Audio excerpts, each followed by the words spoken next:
অবশেষে জগন্নাথের ধাম পুরীর ভূমি স্পর্শ করার সৌভাগ্য হলো। কাছ থেকে জগন্নাথকে দেখে নিজের আবেগ ধরে রাখতে পারলাম না। চোখের কোণে জল এলো, আনন্দের কান্না। সেই অনুভূতি প্রকাশ করা সম্ভব না।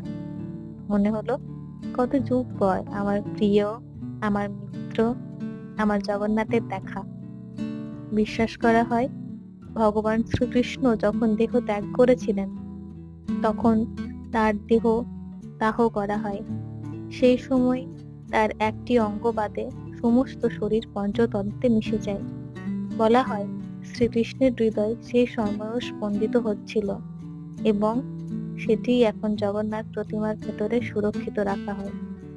আজ বুঝতে পারলাম এই শহরকে পুরী কেন বলে, কারণ এই ধাম এই সৃষ্টির রচনাকে পূর্ণ করে।